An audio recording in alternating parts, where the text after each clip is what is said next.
नमस्कार, मैं हूं आपके साथ मैत्री और आप देख रहे हैं हमारा खास शो राग बिहारी। झारखंड राज्यसभा चुनाव में संख्या बल होने के बावजूद कांग्रेस की हार ने इंडिया गठबंधन या कहें महागठबंधन की एकजुटता पर कई तरह के सवाल खड़े कर दिए हैं। दूसरी तरफ तेज प्रताप यादव पर लगे नए आरोपों और लॉरेंस बिश्नोई गैंग का नाम सामने आने से विवाद और गहरा हो गया है।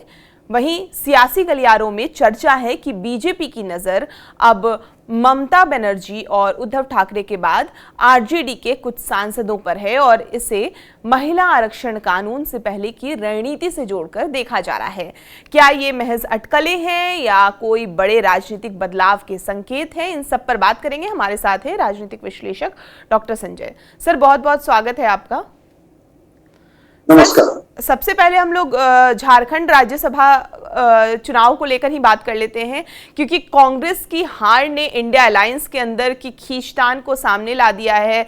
जिस तरह से असेंबली में नंबर होने के बावजूद कांग्रेस के जो कैंडिडेट हैं प्रणव झा वो हार गए, जबकि बीजेपी से जो निर्दलीय प्रत्याशी हालांकि परिमल नाथवानी जीत गए हैं। और कांग्रेस का आरोप है कि आरजेडी और सीपीआईएमएल ने साथ नहीं दिया, लेकिन दोनों पार्टियों ने इसे सिरे से खारिज कर दिया है और कहा है कि कांग्रेस को अपने अंदर सुधार करने की जरूरत है। उन्हीं के विधायक जो हैं वो इंटैक्ट नहीं रहे और माना जा रहा है कि क्रॉस वोटिंग हुई। कांग्रेस की इस तरह से इंटरनल वीकनेस सामने आई, एमएलएज पर कमजोर पकड़ और अलायंस पार्टनर के बीच जिस तरह से ट्रस्ट डेफिसिट, इस हार की बड़ी वजह अभी तक जो है सामने आ रही है।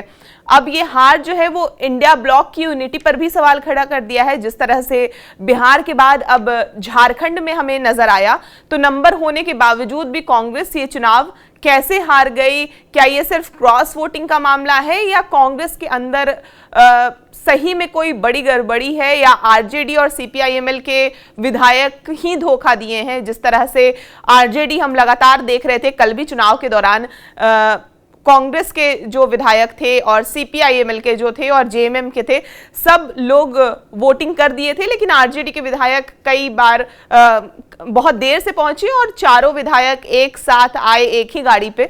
तो उसके बाद से कई तरह के उस वक्त भी कयास लगाए जा रहे थे। देखिए, संख्या पर हम लोग पहले भी बात किए थे। दो राज्यसभा के उम्मीदवार हैं इंडिया गठबंधन के पास और इनके पास 56 विधायक हैं। 28 की अगर संख्या दोनों उम्मीदवारों को अगर मिल जाता है फर्स्ट प्रेफरेंशियल वोट, स्वाभाविक रूप से इनकी जीत हो जाएगी। आरजेडी और सीपीआईएमएल को छोड़ झारखंड मुक्ति मोर्चा ने भी जो उनके उम्मीदवार जीत पाए इस बार, उनको उन्होंने 30 वोट दिया। जीत की जरूरत कितनी थी? 28 की। वोट उनको दिया गया कितना? 30। मतलब 2 वोट तो उन्होंने ही ये कर दिया। अगर ये सब दे भी देते तो क्या लगता है कि 26 वोट से ये जीत जाते चुनाव? नहीं जीत पाते। तो समन्वय की तो पूरी कमी है, चाहे वो जेएमएम हो। अब जेएमएम के कल एक प्रवक्ता एक साथ मेरी जगह बैठे हुए थे प्लेटफॉर्म पर। उन्होंने कहा कि हम आश्वस्त होने के लिए कि अगर कोई वोट इनवैलिड भी होता है तो हमारे कैंडिडेट बिल्कुल जीत जाए। भाई, जब 56 ही वोट है और 2 उम्मीदवार है, इसमें आश्वस्त क्या होना है? जबकि इंडिया गठबंधन के पास 2 ही उम्मीदवार थे, एनडीए के पास वोट थे 24 और उन्होंने एक उम्मीदवार खड़ा कर दिया था। तो खेल तो यहीं से शुरू हो गया। दूसरी तरफ जो कांग्रेस उम्मीदवार थे प्रणव झा, कांग्रेस में पहले से ही एक भरोसे की कमी थी।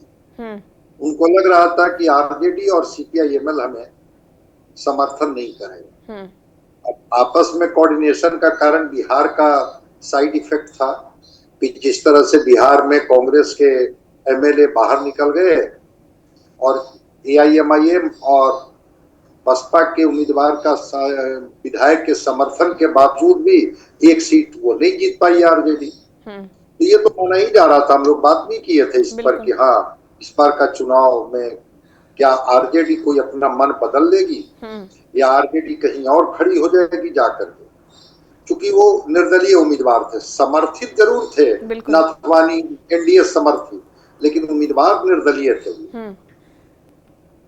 तो ये भी जो है, इनको जो वोट आए, जितनी इनकी अपेक्षा थी उनसे अधिक वोट आया, 28 वोट इनको आया, जबकि 3 वोट इनवैलिड भी हो गया। तो 30 वोट मिल गया जेएमएम के कैंडिडेट को, 28 वोट इनको मिल गया, 3 वोट इनवैलिड हो गए, और संख्या कितनी थी वहां? 81। तो 81 विधानसभा में निश्चित रूप से 4 जो आरजेडी के विधायक थे और 2 सीपीआईएमएल के विधायक थे, वो 6 वोट तो इनको मिल गए। हालांकि कल सीपीआईएमएल के जो वहां के ये हैं, इंचार्ज हैं, वो इससे डिनाई कर रहे थे, कह रहे थे कि नहीं, ऐसा हमारे विधायकों ने कोई क्रॉस वोटिंग नहीं की है। अगर आपके विधायकों ने क्रॉस वोटिंग नहीं की है तो फिर वो वोट किसका था? अगर क्रॉस वोटिंग किए तभी तो वो वोट उनका 28 वोट आ कैसे गए? मान लिया जाए कि इधर इंडिया गठबंधन के तरफ से 2 वोट इनवैलिड हुए, 1 वोट ही उनका इनवैलिड हुआ, तब भी तो वो घट करके 23 पर आ गए थे, और उनको 28 वोट आए, तो कैसे आ गए 28 वोट? तो कहीं ना कहीं से ये माना जा रहा है कि समन्वय की कमी थी, एक नाराजगी थी। और जो आपके सवाल है कि जिस तरह से राज्यसभा के परिणाम आए झारखंड में, इससे तो कोऑर्डिनेशन का साफ साफ अभाव दिखता है। बिल्कुल। इंडिया गठबंधन में वो कोऑर्डिनेशन नहीं है जिस कोऑर्डिनेशन, अब ये लोग कह रहे थे कि हमें उम्मीदवार, जब 16 विधायकों वाली कांग्रेस राज्यसभा के लिए अगर उम्मीदवार नहीं खड़ा करती है, तो ये 4 विधायक वाली आरजेडी और 2 विधायक वाली सीपीआईएमएल कैसे दावा कर रही थी कि हमको उम्मीदवार बनाया जाए? ये तो कहीं ना कहीं से तो समन्वय का अभाव ही है ना। बिल्कुल। तो पूरी तरह से समन्वय का अभाव दिखा, क्रॉस वोटिंग हुई, और परिमल नाथवानी की जीत से, कल तो राजू जी का बयान आया था कि हम सोचेंगे, तय करेंगे। मैं समझता हूं कि कांग्रेस हमेशा इस तरह का हुंकार भरती है, इस तरह की बात करती है कि सोचेंगे, तय करेंगे, लेकिन फिर वो ऐसा कोई कर नहीं पाती है, निर्णय नहीं ले पाती है। तो कल के चुनाव परिणाम ने तो साफ साफ बता दिया, गठबंधन होने के बावजूद भी गठबंधन के विधायकों का साथ न मिलना, समन्वय का साफ साफ अभाव है, एक दूरी बनी हुई है, और निर्णय लेने के लिए स्वतंत्र हैं कि ठीक है, हमें जैसे निर्णय लेना होगा हम निर्णय लेने के लिए स्वतंत्र हैं। तो कल का जो परिणाम रहा, वो परिणाम से तो झारखंड में इंडिया गठबंधन की जो एकता थी उसमें तो दरार साफ साफ दिखाई पड़ा। अब देखते हैं आगे किस तरह से कौन सी स्थिति बनती है, क्योंकि मैंने कहा ना कि केवल आरजेडी और कांग्रेस ही नहीं, आरजेडी और माले ही नहीं, बल्कि जेएमएम ने भी अपने उम्मीदवार को 2 वोट अधिक देकर के ऐसे भी संख्या घटा दी, जबकि एकदम नेक टू नेक फाइट था कि अगर 28 मिलेगा तभी वो जीत पाएंगे, फिर 2 सीट अधिक देने की क्या बात थी। और सेकंड प्रेफरेंशियल और थर्ड प्रेफरेंशियल का मामला कहाँ होता है, जब फर्स्ट प्रेफरेंशियल में ही अगर वो आगे निकल गए, जो आरजेडी और इसने समर्थन कर दिया था, तो फिर सेकंड और थर्ड की क्या बात थी। तो वो तो कल दिखा वहां, बिल्कुल, कि किस तरह से आरजेडी और सीपीआईएमएल ने अपने ही गठबंधन के उम्मीदवार को वोट न दे करके निर्दलीय उम्मीदवार, जो एनडीए समर्थित उम्मीदवार थे, परिमल नाथवानी, उनको लोगों ने समर्थन किया। भाई, लोगों ने अगर रेडिसन होटल में अपने विधायकों को रखा, तो आपने भी तो सीएम हाउस में विधायकों को बुला करके रखा। बिल्कुल। आपके विधायक उस हाउस में रहने के बाद भी आपके प्रति क्यों नहीं डिटरमिन्ड रहे कि हम जब वोट करेंगे तो अपने ही गठबंधन के साथी को वोट करेंगे, नाथवानी जी को वोट करने की क्या बात थी। तो वहां पर तो विपक्षी एकता या सत्ता पक्ष में जो गठबंधन वहां सरकार चला रही है झारखंड में, तो सत्ता पक्ष की गठबंधन की एकता में दरार तो साफ साफ दिखाई पड़ती है। कांग्रेस के बयान भी आए हैं, जो उनके राजू जो प्रभारी हैं, उन्होंने साफ साफ कहा कि आरजेडी और सीपीआईएमएल के विधायकों ने हमें वोट नहीं किया, इसकी वजह से हमें हार मिली है। हम आगे तय करेंगे कि हम किस तरह की रणनीति पर काम करेंगे और इस तरह के गठबंधन में हम रहेंगे नहीं रहेंगे। कल वो बोल रहे थे, अब वो बोल रहे थे तो उनका निजी बयान था या उनका अधिकृत बयान था। फिर जो उनके आला कमान हैं केंद्र में बैठे हुए, वो इस पर क्या निर्णय लेते हैं ये तो बात की चीज है, लेकिन इंडिया गठबंधन की एकता कल तार तार होते हुए तो झारखंड में दिखी। देखते हैं आगे क्या होता है। बिल्कुल, जिस तरह से कल एक इंटरप्रिटेशन एक ये भी आया कि जिस तरह से मॉक वोटिंग भी हुई, जो विपक्ष की जो पार्टियां हैं वो मिलके बताया गया। जो आपने सवाल उठाया ये वैलिड सवाल है कि जब ऑलरेडी इतना नेट टू नेट फाइट था तो ये 28 और 30 का माजरा क्या था। और जेएमएम को लेकर भी सवाल उठाए, जेएमएम के कुछ विधायकों पर यह भी सवाल उठे कि द्वितीय वरीयता में वो लोग जो हैं नाथवानी को वोट किए।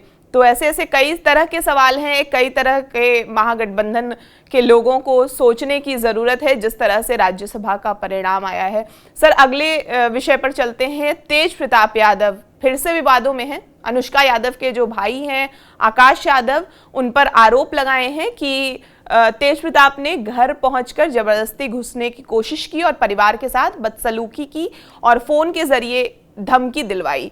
और आकाश यादव का ये भी दावा है कि बाद में एक कॉल आया जिसमें खुद को लॉरेंस बिश्नोई गैंग से जुड़ा बताकर डराने की कोशिश की गई। उन्होंने कोर्ट और पुलिस में शिकायत दर्ज कराई है। वहीं तेज प्रताप ने सभी आरोपों को झूठा और मनगढ़ंत और उनकी छवि खराब करने की साजिश बताया है।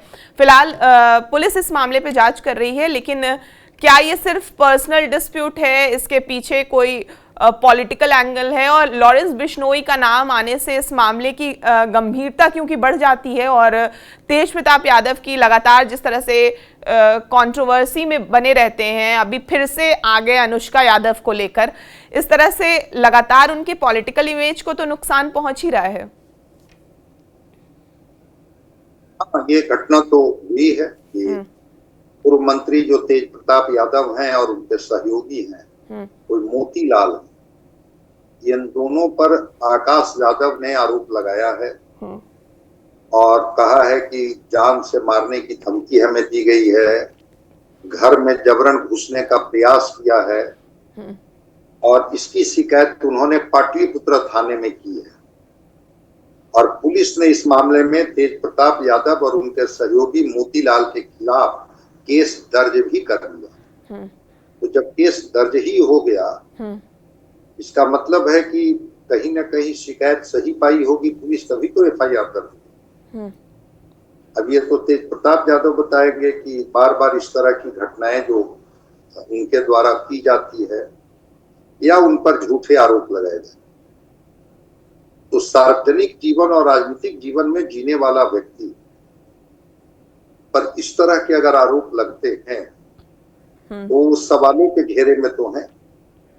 अभी भी उनका डिवोर्स का केस शायद वो कोर्ट में चल ही रहा है, फाइनल स्टेज में नहीं आया है।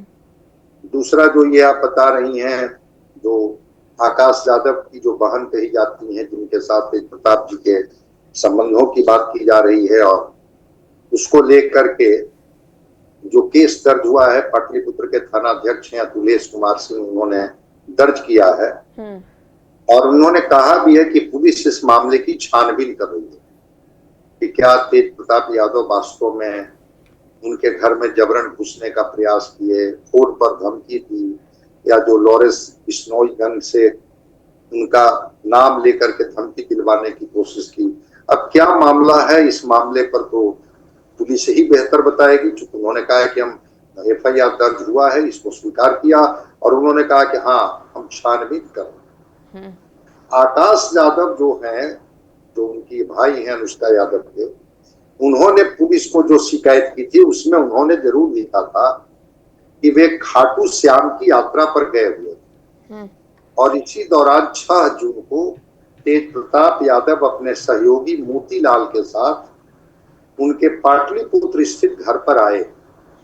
दोनों ने जबरन उनके घर में घुसने की कोशिश की और परिजनों को धमकाया भी। यात्रा से वापस आकर उन्होंने 10 जून को लिखित शिकायत पुलिस को दी थी। जांच के बाद पुलिस केस दर्ज कर मामले की जांच में जुटी। तो अगर जांच सही पाई गई तो तेज प्रताप यादव फिर एक नए विवाद में फंसेंगे।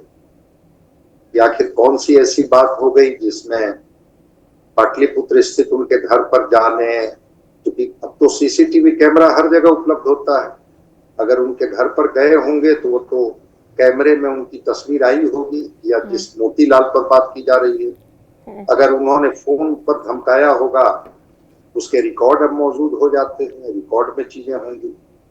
तो बिल्कुल एक नया विवाद तो एक शुरू हो गया, जबकि माना जा रहा था कि उनके साथ एक अच्छे रिश्ते थे और रिश्तों को लेकर के दोनों लोग चुप रहते थे। जब भी सवाल पूछा जाता था तो इस पर कोई कुछ बोलने के लिए तैयार नहीं होते थे। लेकिन अब तो आकाश यादव ने जब तेज प्रताप यादव के खिलाफ FIR दर्ज किया है और FIR दर्ज करके जब जिस तरह की बात उन्होंने बताई है, अगर इसकी जांच चल रही है, देखने दीजिए जांच में क्या आता है। अगर जांच में तेज प्रताप जी के खिलाफ कोई साक्ष्य मिलता है तो फिर आगे उन पर कार्रवाई होगी। अगर कोई साक्ष्य नहीं मिलता है तो होगा कि नहीं, तेज प्रताप जी को बदनाम करने के लिए इस तरह की कोशिश की गई, इस तरह के आरोप लगाए गए। तो अब तो जांच के बाद ही कुछ इस पर कहा जा सकता है ना। जब तक जांच के दायरे में है और जो थाना प्रभारी है पाटलिपुत्र के वो भी कह रहे कि मैं इसकी जांच कर रहा हूँ, तो जांच जब तक नहीं हो जाता है, लेकिन हाँ केस दर्ज हुआ है और इस तरह के आरोप आकाश यादव ने उन पर लगाए हैं। देखते हैं इसमें कितनी सच्चाई है, और अगर सच्चाई होगी तो बिल्कुल सामाजिक राजनीतिक जीवन में और एक वैसे परिवार से तेज प्रताप जी बिलोंग करते हैं कि एक और बदनामी उनके ऊपर होगी कि तेज प्रताप जी जो हैं इस तरह की हरकतों को बार बार अंजाम क्यों देते हैं। अगर इस जांच में कुछ नहीं मिलता है तो माना जाएगा कि उनको बदनाम करने के लिए एक साजिश रची गई, जिसके तहत उनको बदनाम करने या उनकी छवि धूमिल करने की कोशिश की गई। ये तो अब चीजें जांच के बाद ही स्पष्ट होगा, जांच के पहले इस पर क्या कहा जा सकता। बिल्कुल सर, अगला विषय हमारा है ममता बनर्जी, और जिस तरह से उद्धव गुट के बाद अब चर्चा है कि बीजेपी की नज़र जो है वो आरजेडी के कुछ सांसदों पर है। हालांकि अभी इसकी कोई पुष्टि नहीं हुई है, लेकिन सियासी गलियारों में जिस तरह से चर्चा है, हालांकि 4 सांसद ही हैं आरजेडी के, अभय कुशवाहा, सुधाकर सिंह को लेकर ये कहा जा रहा है कि इन नामों में सबसे ज़्यादा जो है वो अभय कुशवाहा और सुधाकर सिंह को लेकर है। वजह ये बताई जा रही है कि ये दोनों नेता की अपनी जो है वो अलग राजनीतिक महत्वाकांक्षा रही है और एनडीए से पुराने रिश्ते भी रहे हैं, और आरजेडी के अंदर उनकी नाराज़गी की बातें गाहे बगाहे सामने आती रही है। वहीं मीसा भारती को लेकर ये हो रहा है कि वो तो लालू यादव की बेटी है और सुरेंद्र यादव को फिलहाल मजबूत और वफादार चेहरा माना जा रहा है। तो बीजेपी का बड़ा लक्ष्य संसद में जिस तरह से अपनी संख्या बल बढ़ाना है, तो क्या बीजेपी का जो अगला ऑपरेशन है वो क्या आरजेडी पर केंद्रित है? जिस तरह से विमेन रिजर्वेशन बिल पास कराने को लेकर चर्चा हो रही है कि बीजेपी विपक्षी दलों में सेंधमारी कर रही है, तो क्या ये सिर्फ अटकलें हैं या इसके पीछे कोई ठोस राजनीतिक संकेत है, कोई ऐसे एंगल सच में नजर आ रहे हैं? देखिए, राजनीति में संभावनाएं तो बनी रहती है। इनके लोकसभा में 4 सांसद हैं और 3 इनके राज्यसभा में। तो बिल्कुल आपने सही कहा कि सुरेंद्र यादव जहानाबाद से सांसद हैं और मीसा भारती सांसद हैं पाटलिपुत्र से, लेकिन सुधाकर सिंह हैं बक्सर से हैं और औरंगाबाद से अभय कुशवाहा। अभय कुशवाहा तो पहले जेडीयू में ही थे और जेडीयू के काफी वफादार, लगातार जेडीयू उनको चुनाव लड़ाते रही है। इस बार वो आए आरजेडी में और आरजेडी ने औरंगाबाद से उनको टिकट दिया और वो चुनाव जीत गए।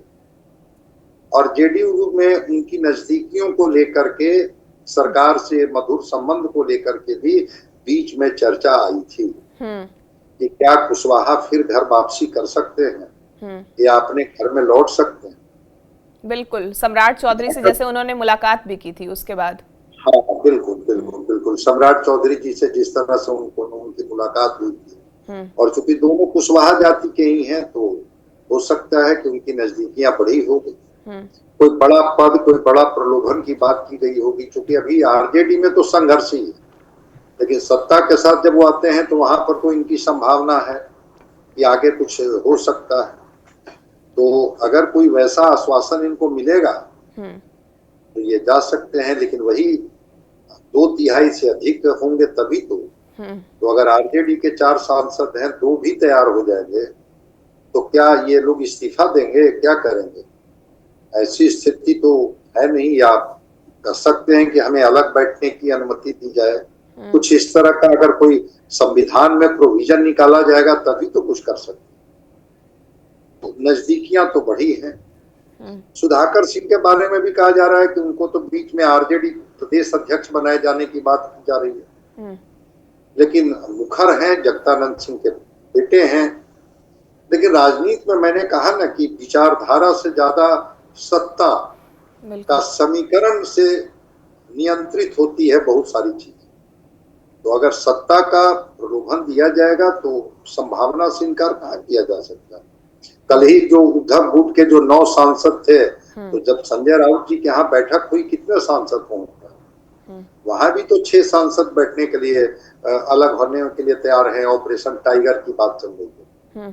तो जब महाराष्ट्र में ऑपरेशन टाइगर चल रहा है, बंगाल में जिस तरह से आपने देखा कि कैसे सांसद एक मुश्त 20 की संख्या में वहां से अलग गुट बना करके और समर्थन किए, तो दूसरे दल में प्रवेश करने, अलग गुट तो बना ही सकते हैं, अलग गुट की मान्यता तो दी ही जा सकती है कि भाई ठीक है, हम ये गुट में रहेंगे, हम अलग नहीं होंगे पार्टी से, लेकिन गुट मेरा अलग हो, तो अलग गुट की मान्यता तो दी ही जा सकती है। इसलिए राजनीति में कभी भी संभावनाओं से इनकार नहीं किया जा सकता। 4 सांसद आरजेडी के हैं, 2 सांसद सीपीआई-एमएल के बिहार में हैं, 2 कांग्रेस के, और एक पप्पू यादव है, निर्दलीय हैं। यही तो 9 लोग हैं ना जो मिल करके संख्या बनाए हुए हैं।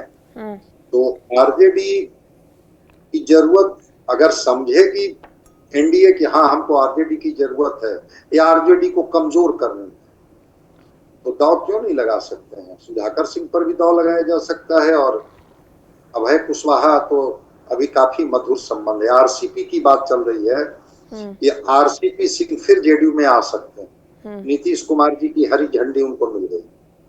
अगर आरसीपी आएंगे तो अभय कुशवाहा के बहुत अच्छे रिश्ते आरसीपी सिंह से माने जाते हैं। बिल्कुल, क्योंकि अभय कुशवाहा को जितना भी बड़ा पद टिकट जो मिलता था, वो कहा जाता था कि आरसीपी की वजह से ही मिलता था। तो अगर आरसीपी सिंह चाहेंगे वहां सम्राट चौधरी से बार बार मिलना, या सम्राट चौधरी जी के साथ एक अच्छे संबंध की बात करना, उस स्थिति में दांव लग सकता है।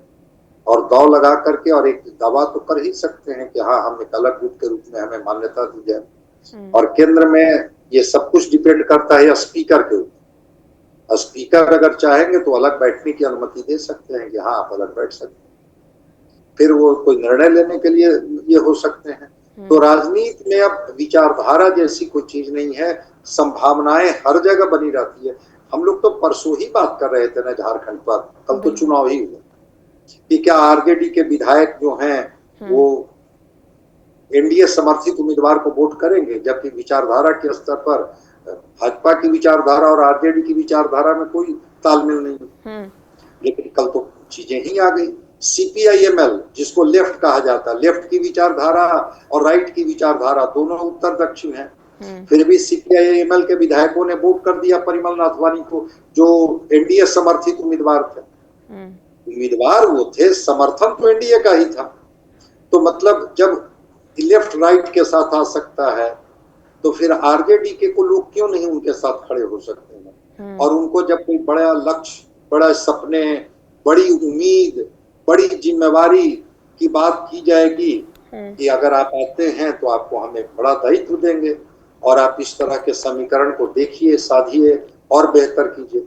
इसलिए राजनीति में संभावनाओं पर बिल्कुल हम भरोसा करते हैं कि संभावनाएं बनी रहती है, बची रहती है। देखते हैं क्या इसके परिणाम आते हैं, क्या ऐसा हो सकता है, या ये सब बस जिसको कहते हैं ना कि कयासबाजी ही है, या चाहे ऐसी उम्मीद की जा रही है, ऐसे कयास लगाए जा रहे हैं कि महाराष्ट्र में हो सकता है, बंगाल में हो सकता है, तो फिर बिहार में भी क्यों नहीं हो सकता है? तो ये कयासबाजी है या इन कयासों में दम है? हम लोग कुछ दिन के बाद इस पर फिर और गंभीरता से बात करेंगे, तब तक थोड़ी तस्वीर और साफ हो जाएगी। बिल्कुल। वैसे इसकी जरूरत मुझे लगता नहीं है, क्योंकि जितनी सांसदों की जरूरत है सरकार चलाने के लिए एनडीए को, उतने सांसद उनके पास हैं।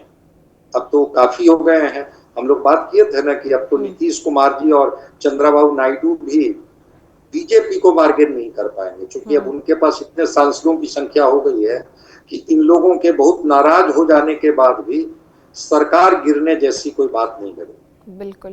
तो अगर इनके पास कंफर्टेबल मेजॉरिटी है सरकार बनाने के लिए, सरकार चलाने के लिए, फिर भी अगर उनको लगता है कि एक सिंबॉलिक एक मैसेज देने के लिए ही कि जब उनके टूट सकते हैं, टीएमसी के टूट सकते हैं, तो आपके भी सांसद टूट सकते हैं, अगर ये मैसेजिंग करना होगा तो बीजेपी ये ऑपरेशन बिहार में भी कर सकती है और संभावना इसकी है।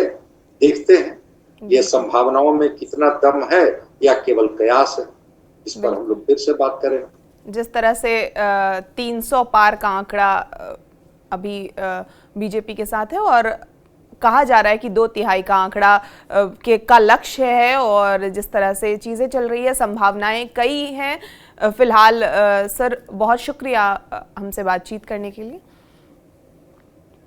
ये पूरी चर्चा आपको कैसी लगी और इस बातचीत पर आपकी क्या राय है, हमें कमेंट करके ज़रूर बताएं। और बिहार की तमाम खबरों के लिए आप हमारे साथ बने रहें और देखते रहें TV9 बिहार झारखंड।